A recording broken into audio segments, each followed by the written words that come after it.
칭찬은 고래도 춤추게 한다라고 합니다. 그래서 칭찬은 굉장히 좋은 어떤 심리적인, 나아가서 우리의 몸에도 좋은 영향을 준다라고 합니다. 그래서 제가 칭찬의 효과에 대해서 찾아보니까요, 이런 효과들이 있다라고 합니다. 칭찬은 마음의 만병통치약이라고 합니다. 칭찬으로 안 낫는 마음의 병이 없다라고 하죠. 그래서 칭찬을 많이 하면 마음의 그런 여러 아픔들이 낫게 되는, 좋게 되는 그런 일들이 있게 됩니다. 칭찬은 기쁨의 샘물입니다. 칭찬을 들으면 하루 종일 기분이 좋고 마음에서 기쁨이 솟아나게 되는 것입니다. 칭찬은 웃음꽃을 피우게 하는 햇빛이라는 말이 있습니다. 굳어있던 얼굴도 칭찬을 듣게 되면 저절로 미소가 짓게 되는, 얼굴이 펴지게 된다고 합니다. 칭찬은 가장 좋은 노래방이라고 합니다. 칭찬을 들으면 항상 언제나 콧노래가 절로 나오게 됩니다. 칭찬은 닫혀있는 마음을 열어주는 마음의 지퍼라고 합니다. 아무리 닫혀있는 마음이라 할지라도 칭찬을 듣게 되면 마음이 열리게 되는 것입니다. 그리고 칭찬은요, 울리는 종이라고 합니다. 칭찬을 들으면 그 칭찬이 계속해서 마음에 여운이 남게 되죠. 종소리처럼 끊임없이 마음에 여운을 남게 됩니다. 그리고 칭찬은 한도 없는 신용카드라고 합니다. 언제 어디서나 칭찬은 통합니다. 칭찬이 통하지 않는 곳은 없습니다. 모든 사람에게 칭찬은 통하게 되는 것입니다. 이렇게 좋은 칭찬, 이 칭찬은 많이 하는 것도 중요하지만 또 칭찬을 듣는 것도 중요합니다. 칭찬을 하기만 하고 내가 칭찬을 듣지 못하게 된다면요, 우리는 언젠가는 지쳐 쓰러지게 되는 것입니다. 그래서 우리는 할 수만 있으면 모든 사람을 칭찬하고, 그리고 할 수만 있으면 모든 사람에게 칭찬을 듣는 사람이 되어야 하는 것입니다. 그렇다고 한다면 우리는 어떻게 하면 칭찬을 듣는, 그리고 칭찬하는 그러한 삶을 살 수 있을까요? 오늘 말씀은 우리가 칭찬을 들을 수 있는 방법과 반대로 칭찬 대신 멸시와 조롱을 받는 그러한 삶에 대해 이야기하고 있습니다. 오늘 말씀 다시 한번 제가 읽어드리겠습니다. 사람은 그 지혜대로 칭찬을 받으려니와 마음이 굽은 자는 멸시를 받으리라. 어떻게 하면 칭찬을 받을 수 있습니까? 사람은 그 지혜대로. 솔로몬은요, 아주 단순하게 칭찬받는 법에 대해 말하고 있습니다. 그 지혜대로 칭찬을 받는다는 것입니다. 우리는 우리의 지혜대로 칭찬을 받습니다. 그래서요, 이렇게 이야기할 수 있을 것입니다. 지혜가 많은 사람은 칭찬을 많이 받는 사람이고, 반대로 지혜가 없는 사람, 지혜가 부족한 사람은 칭찬을 받지 못한 사람이라는 것입니다. 오늘 말씀이 그것을 정확하게 말해주는 것입니다. 그렇다면 똑똑하고 지혜가 많은 사람은 칭찬을 많이 받겠지만, 지혜가 부족하고 지혜가 없는 사람은 한평생 칭찬받지 못하는, 어떻게 보면 그런 참 좀 비참한 삶을 살아야 되는가? 성경에서 말하고 있는 지혜가 무엇인지를 우리가 정확하게 알게 된다고 한다면 우리에게는 희망이 있습니다. 성경에서 말하고 있는, 특별히 잠언에서 말하고 있는 지혜가 무엇이냐? 잠언 1장 7절 그리고 10절에서는 이렇게 말합니다. 여호와를 경외하는 것이 지식의 근본이다. 지혜의 근본이다라고 말하고 있습니다. 그리고 잠언 9장 10절에서는 여호와를 경외하는 것이 지혜의 근본이다라고 계속해서 말합니다. 또한 잠언 15장 33절에서도 여호와를 경외하는 것은 지혜의 훈계다라고 말하는 것입니다. 그래서 성경에서 말하고 있는, 잠언에서 말하고 있는 지혜가 무엇이냐? 그것은 바로 여호와를 경외하는 것입니다. 그렇다면 지혜대로 칭찬을 받고, 지혜가 많은 자는 많은 칭찬을 받게 되는 것이고, 지혜가 없고 부족한 자는 칭찬받지 못한다는 이 말에 오늘 본문의 말씀, 우리가 읽었던 이 말씀을 대입해 본다라고 한다면 여호와를 경외하는 자는 칭찬을 받게 될 것이요, 반대로 여호와를 경외하지 아니하고 여호와를 멸시하고 외면하는 자는 훈계와 조롱과 비난을 받게 된다. 칭찬을 받지 못하게 된다라고 말할 수 있는 것입니다. 그렇다고 한다면 우리가 칭찬을 받기 위해서는 지혜가 있어야 되는 것이고, 지혜라고 하는 것은 여호와를 경외하는 것이라고 한다면, 그렇다고 한다면 성경에서 여호와를 경외한다는 것은 무엇입니까? 즉 우리가 생각하듯이 그냥 하나님을 예배하는 것, 찬양하고 기도하는 것, 이것을 경외라고 할 수가 있는가? 히브리 원어를 보시게 되면요, 히브리 성경에서는 이 경외라고 하는 단어를 쓸 때에 두 가지의 단어를 쓰고 있습니다. 첫 번째는 야레 또는 이르아라고 하는 이 단어인데요. 이 단어는 주로 하나님과 관계될 때, 즉 하나님을 경외한다라고 할 때는 이 표현을 쓰게 됩니다. 근데 이 야레라는 이 단어는요, 무언가 굉장히 무서워서 벌벌벌 떠는 모습입니다. 마치 우리가 공포 영화를 보거나 공포 쓰는 이야기 들었을 때 무서워서 벌벌 떨 때, 심히 두려워서 떨 때에 이 단어를 쓴다는 거예요. 그래서 이 단어가 가장 잘 사용되고 이 단어의 뜻을 정확하게 보여주는 표현이 바로 출애굽기 20장 18절에서 20절입니다. 뭇백성이 우레와 번개와 나팔 소리와 산의 연기를 본지라 그들이 볼 때에 떨며, 요새 떨며가 바로 야레, 경외한다는 뜻입니다. 모세가 백성에게 이르되 두려워하지 말라, 두려워하지 말라, 떨지 말라. 하나님이 임하시면 너희를 시험하고 너희를 경외하며 범죄하지 않게 하려 하심이라. 시내산에 임재하신 우레와 번개와 나팔 소리 가운데 임재하신 하나님을 이스라엘 백성들이 보았을 때에 그들이 어떻게 했습니까? 두려워했다, 떨었다, 경외했다는 것이에요. 그래서 영어 성경에서는 두려워한다라는 그러한 단어를 쓴다는 것입니다. 그래서 하나님을 경외한다는 것은요, 하나님을 두려워한다는 것입니다. 그런데 어떻게 두려워하느냐? 이것은 바로 하나님 앞에서 두려워한다는 거예요. 우리가 종교개혁자 칼빈이 썼던 표현을 쓰게 된다고 한다면 하나님 앞에서 호람되어, 신전의식이라고 하죠. 하나님 앞에서 두려워하는 거예요. 하나님 앞에서 무엇을 행하든 두려워하는 것, 이것을 경외다. 구약 성경에서는 경외한다라는 단어로 쓰고 있는 것입니다. 또한 경외한다는 또 다른 히브리어는요, 카바드라고 하는 단어입니다.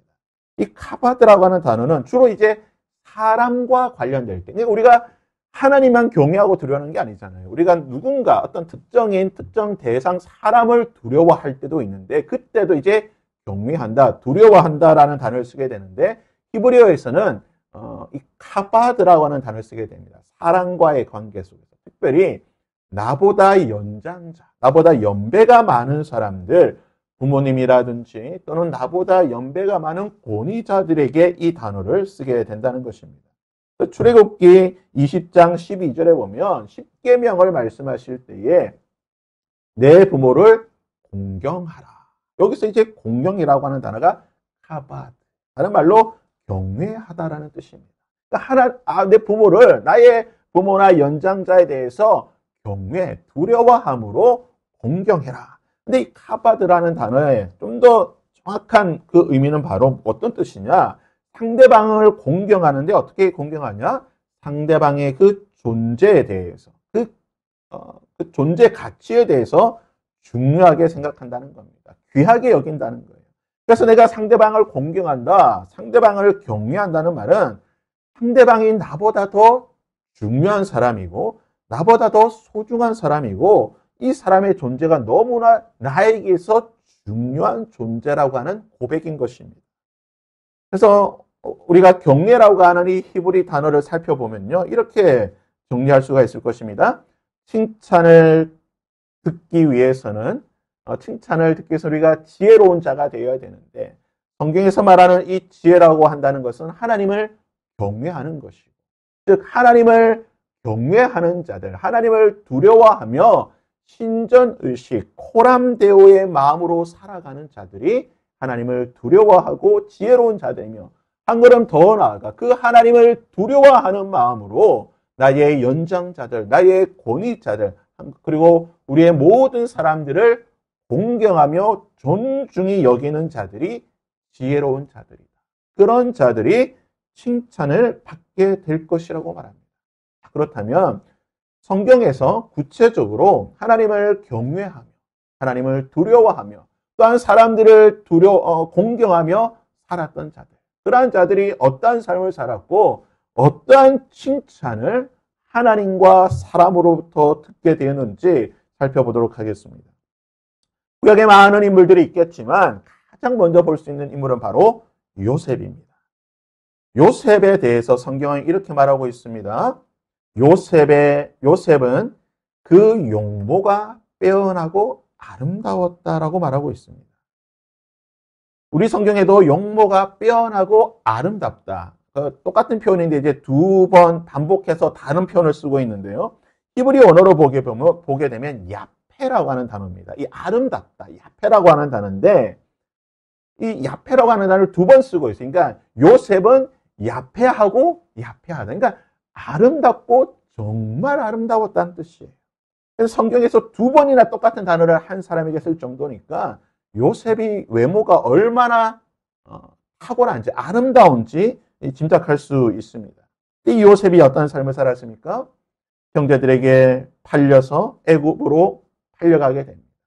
애굽에 팔려간 집이 어디입니까? 바로 애굽의 2인자라고 할 수 있는 바로의 친위대장, 요즘 말로 하면 뭐 경호실장, 뭐 비서실장 정도 되지 않을까요? 바로의 최측근입니다. 이 보디발 집에 팔려가게 됩니다. 네, 고대 사회나 지금이나 마찬가지죠. 남자가 힘이 있고 권력이 있고 돈이 많으면 미녀들이, 여자들이 모이게 되는 겁니다. 애굽 최고의 실력자인 보디발의 아내, 그녀가 어떤 여자였겠습니까? 안 봐도 충분히 추측할 수 있을 것입니다. 아마 애굽에서 가장 아름다운 여인 중에 하나가 바로 보디발의 아내였을 것입니다. 이 보디발의 아내, 그녀가 요셉을 보았을 때 어떤 마음이었을까요? 성경에서 용모가 빼어나고 아름다웠다. 남편과 비교했을 때에 너무나 멋진 총각이에요. 이때 요셉의 나이는 10대입니다.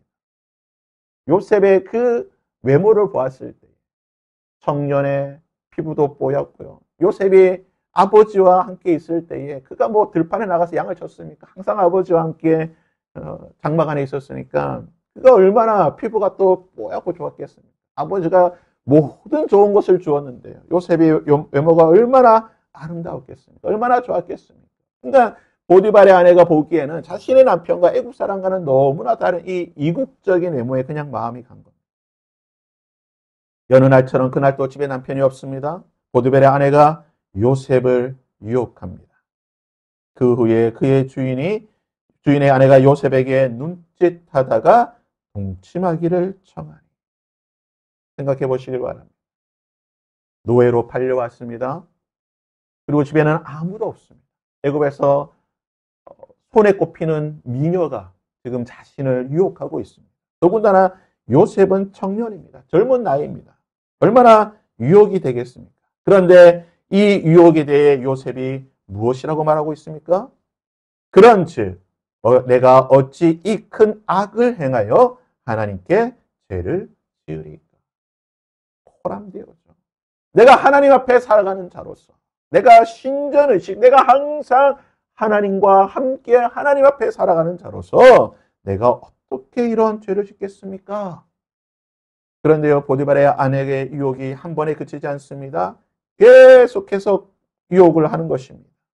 10절 말씀해 보면요, 여인이 날마다 매일같이 건수를 만들어서 요셉을 유혹하는 것입니다. 그래도 요셉이 듣지 아니하며 동침하지 아니할 뿐더러 함께 있지도 아니하였더라. 요셉은요, 하나님을 경외하는 자였습니다. 하나님을 경외하는 자였기에 그는 항상 하나님을 두려워하는 마음으로 살았고 이것이 그의 삶에도 나타났다는 것입니다. 결국 요셉의 삶이 어떻게 되는 것입니까? 보디발의 아내의 계략에 빠져 큰 어려움을 겪었지만 하나님을 경외하였던 요셉을 하나님께서는 일으켜 주시고 애굽의 이인자로 세워주시고 애굽 전역에서 바로로부터 모든 자들이 칭찬하는 하나님께로부터 칭찬을 듣고 애굽의 모든 사람에게도 칭찬받는 삶을 살았던 것입니다. 다음에 살펴볼 인물은 바로 다윗입니다. 다윗이 얼마나 하나님을 경외하는 삶을 살았는지는 많은 사건들이 있지만 특별히 사무엘상 24장에 보면 다윗이 하나님을 경외하는 그러한 삶을 살았던 것을 이렇게 표현하고 있습니다. 그리하여 사울의 옷자락을 뱀으로 말미암아 다윗의 마음이 찔려. 이 사건의 배경은 우리가 잘 알고 있습니다. 다윗은 사울에게 쫓기는 도망자였습니다. 사울에게 전혀 잘못을 하지 않았습니다. 오히려 사울을 유익하게 하는 일들을 하였지만 권력에 눈이 멀었던 불안한 왕권을 강화하고자 하였던 사울은 다윗을 죽이고자 하였습니다. 틈만 나면 다윗을 죽이고자 하였기에 다윗이 결국 도망을 치게 됩니다. 이스라엘 유다 지역 이곳 전역을 도망 다니다가 엔게디 굴에 숨게 됩니다. 그곳에 자신과 함께 자신의 추종자들과 함께 엔게디 굴에 있을 때에 어느 날 자신을 추격하던 사울의 군대가 그 굴 근처에 오게 됩니다. 굴 속에 숨어 불안한 마음에 있을 때 갑자기 한 사람 사울이 그 굴 속에 들어옵니다. 무슨 일인지 모르겠지만 아마 무엇을 잘못 먹었는지 그가 급하게 배가 아팠는지 그 굴 속 깊은 곳에 들어와 용변을 보고 있습니다. 그 모습을 다윗과 함께한 사람들이 보고 있습니다. 다윗의 추종자들이 다윗을 부추깁니다. 기회입니다. 하나님이 주신 기회입니다. 이보다 좋은 기회가 어디 있습니까? 가서 죽이십시오. 다윗이 칼을 들고 몰래 쫓아가게 됩니다. 그곳을 가게 됩니다. 그리고 사울을 죽이기보다는 사울의 옷자락을 살짝 끝만 베어냅니다. 그리고 나서 다윗이 고백이 바로 이것이죠. 다윗이 사울의 옷자락으로 말미암아 그의 마음이 찔렸다라고 말합니다. 그러면서 그와 함께한 사람들에게 이렇게 말합니다. 자기 사람들에게 이르되 내가 손을 들어 여호와의 기름 부음 받은 자 내 줄을 치는 것은 여호와께서 금하시는 것이니 그는 여호와의 기름 부음 받은 자가 됨이니라. 다윗이 하나님을 경외하는 자로서 하나님 앞에 살아가는 자로서 그가 생각해 보니 내가 하나님을 경외하는 자인데 하나님께서 세우신 자를 내가 죽일 수 있는가? 그의 옷자락 빼는 것조차도 내가 하나님 앞에 거역하는 것이다. 그는 지혜롭게 행하였습니다. 왕을 죽이기보다는 왕에게 기회를 주고 그가 돌이킬 수 있는 기회를 주었던 것입니다. 하나님을 경외함으로 지혜롭게 행하였던 다윗. 그를 하나님께서 어떻게 인정해 주셨습니까? 하나님께서는 그를 칭찬해 주셨고 그를 이스라엘의 왕으로 세워주셨고 그의 가문을 통하여 예수 그리스도가 오게 되는 축복을 허락하여 주셨고 오늘날도 이스라엘뿐만 아니라 수많은 크리스찬들과 난 크리스찬까지도 다윗이라고 하는 자를 알고 그를 인정하고 그를 칭찬하는 그러한 일을 하게 되었다는 것입니다. 신약에서 하나님을 경외했던 사람들을 여러 사람들을 생각해 볼 수 있겠지만 저는 바울을 생각해 보고 싶습니다. 바울은 예수 그리스도를 만나기 전까지는 자신이 배우고 자신이 알고 있던 이 종교적인 열심, 정치적인 배경이 가장 중요한 사람이었습니다. 그는 이것을 지키기 위해 자신의 종교적인 신념, 정치적인 이 배경을 지키기 위해 예수 그리스도를 믿는 자들을 핍박하였습니다. 교회를 핍박하고 예수 믿는 자를 죽이는데 앞장섰던 사람입니다. 그는 그것이 하나님을 경외하는 것이라고 생각했습니다. 내가 믿고 있는 것, 내가 붙잡고 있는 것, 내가 생각하고 있는 이것을 지키는 것이 하나님을 경외하는 방법이라고 생각했던 것입니다. 하지만 그가 다메섹 그 길 위에서 부활하신 예수 그리스도를 만나고 난 뒤에 그는 하나님을 경외하는 것이 무엇인지 알게 되었습니다. 빌립보서 3장 7절과 8절에 보면 바울이 이렇게 고백하고 있습니다. 그러나 무엇이든지 내게 유익하던 것을 내가 그리스도를 위하여 다 해로 여길 뿐더러 또한 모든 것을 해로 여김은 내 주 그리스도 예수를 아는 지식이 가장 고상하기 때문이다. 내가 그를 위하여 모든 것을 잃어버리고 배설물로 여김은 그리스도를 얻고. 그가 예수 그리스도를 알기 전에는 그가 가지고 있던 정치적인 배경, 종교적인 신념, 종교적인 열심이 가장 중요한 것이었고 이것으로 하나님을 경외하는 것이라고 생각하였지만 예수 그리스도를 만나고 난 뒤에 참된 복음의 진리를 깨닫고 난 뒤에는 이것이 중요한 것이 아니구나. 이것을 다 해로 여기고 배설물처럼 무가치한 것으로 여겼던 것입니다. 그에게서 가장 중요한 것이 무엇이 되었습니까? 바로 예수 그리스도의 복음이 가장 중요한 것이 되었다는 것입니다. 그러기에 그는 예수 그리스도의 복음을 위한 삶을 살게 되는 것입니다. 그는 예수 그리스도를 섬김으로 그의 공동체인 교회를 섬기는 일에 열심을 내었고 이 모든 일에 자신의 생명을 바치기까지 수고하고 헌신한 사람이 되었던 것입니다. 하나님께서 바울의 삶을 어떻게 칭찬해 주셨습니까?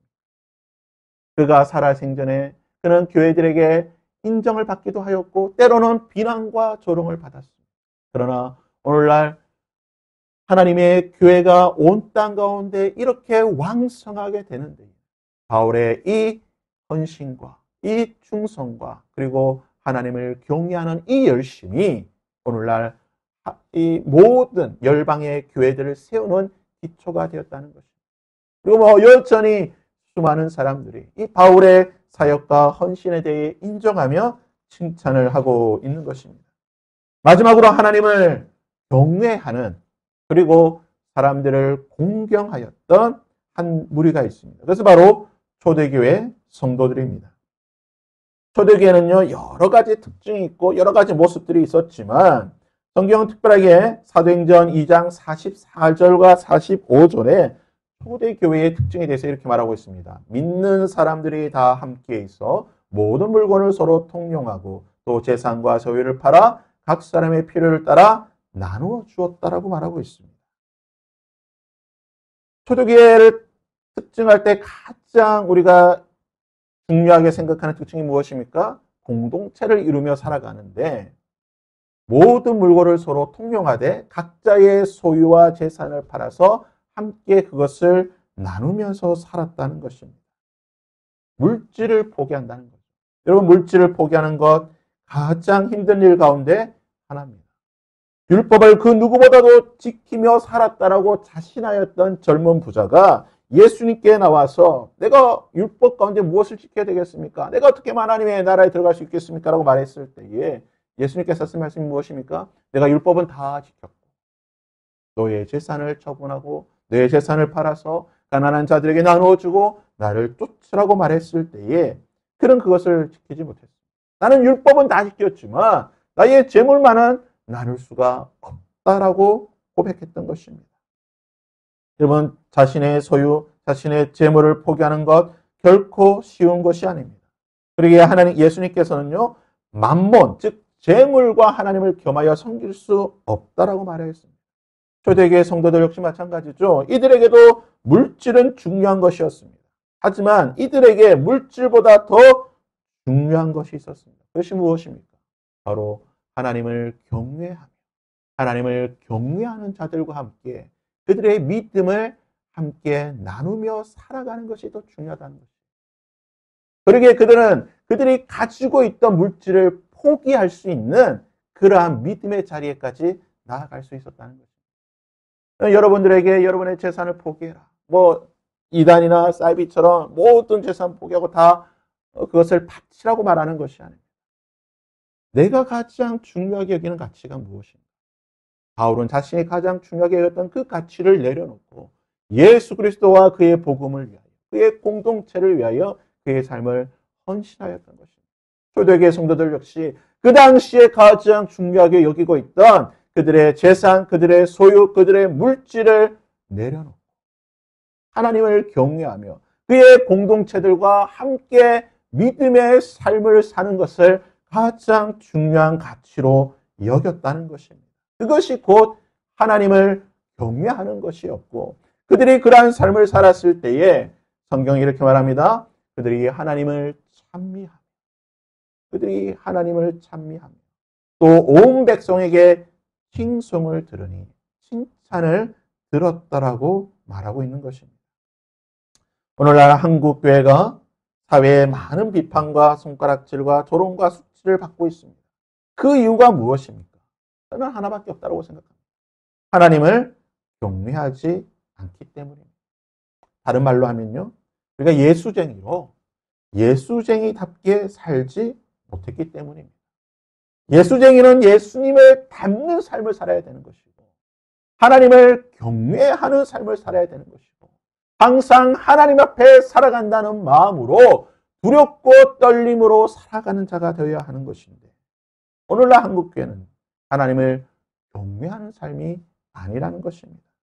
만약 우리가 성경의 말씀대로 하나님을 경외하는 삶을 산다고 한다면 하나님을 두려워하고 그러한 마음으로 우리의 일상의 삶을 살아가고 하나님을 가장 복음을 예수 그리스도를 가장 귀한 중요한 가치로 여기고 그것을 위해 우리의 삶을 헌신하며 살아갈 때에 과연 세상은 우리를 향해 조롱과 비난과 비웃음과 웃음을 내뱉을까요? 겉으로는 그럴 수 있다고 생각합니다. 저 예수쟁이들 또 저렇게 산다. 저 예수쟁이들 또 저렇게 행동한다라고 말할 수 있겠으나 그들은 속으로는 다르게 생각합니다. 과연 저들 속에 무엇이 있겠기에 과연 저들 속에 어떠한 것이 있기에 그 예수가 무엇이기에 저들이 들어간 삶을 살아가는 것입니다. 오늘 본문 하반절은 이렇게 말하고 있습니다. 마음이 굽은 자는 멸시를 받으리라. 하나님을 경외하는 자, 그 지혜가 있는 자들, 그러한 자들, 그 공동체 속에서 그 존중이 여기는 그러한 삶을 살아가는 자들은 칭찬을 받을 것이지만 마음이 굽은 자는 멸시를 비난과 조롱과 비웃음을 받을 것이라고 말하고 있는데요. 예전 성경에는 마음이 굽은 자를 배려한 자. 번역이 너무나 어려운데 그 영어 성경을 보니까요. 마음이 굽다라는 것을 이렇게 표현하고 있습니다. 트위스트. 그냥 꽈배기처럼 꼬여 있다는 거예요. 마음이 꼬여 있는 정말 마음이 불편하고 만사를 삐딱하게 바라보고 어느 것 하나 올바른 눈으로 시선을 보지 않고 색안경을 끼고 삐딱하게 보는 자들은 멸시를 받게 된다는 것입니다. 유튜브나 이런 여러 커뮤니티를 보게 되면요. 좀 인기 있는 정치 평론가들을 보게 되면 가끔가다 너무 좀 심하다라는 생각들을 하게 됩니다. 너무나 심할 정도로 상대방에 대해서 좀 조롱하고 비난하고 좀 삐딱한 그런 표현들을 쓰는 것을 보게 됩니다. 물론 같은 진영에 있는 사람들이야 뭐 좀 속 시원할 수 있겠지만 우리가 선거를 해보면요. 한 진영이 과반을 잘 넘지 못합니다. 뭐 과반에서 조금 왔다 갔다 할 뿐이에요. 다르게 표현하면요. 반대편에 서 있는 또 50%의 사람은 그들의 그런 삐딱한 것 또는 꼬여있는 또는 조롱하는 것들에 대해 굉장히 불편한 마음을 가진다는 겁니다.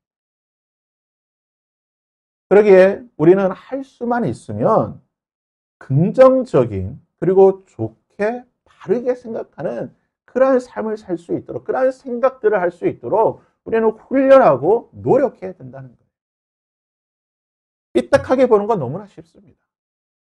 꼬여 있어서 불편한 마음으로 이야기하는 것 너무나 쉬운 일입니다. 그러나 그럼에도 불구하고 그러한 마음을 바르게 펴서 바른 마음과 온전한 마음으로 바라보고 대한다는 것 힘든 일이지만 그러나 그것이 칭찬받을 수 있는 방법이라고 말하는 것입니다. 사랑하는 여러분, 미국의 소설가였던 마크 트웨이는 이렇게 표현했습니다.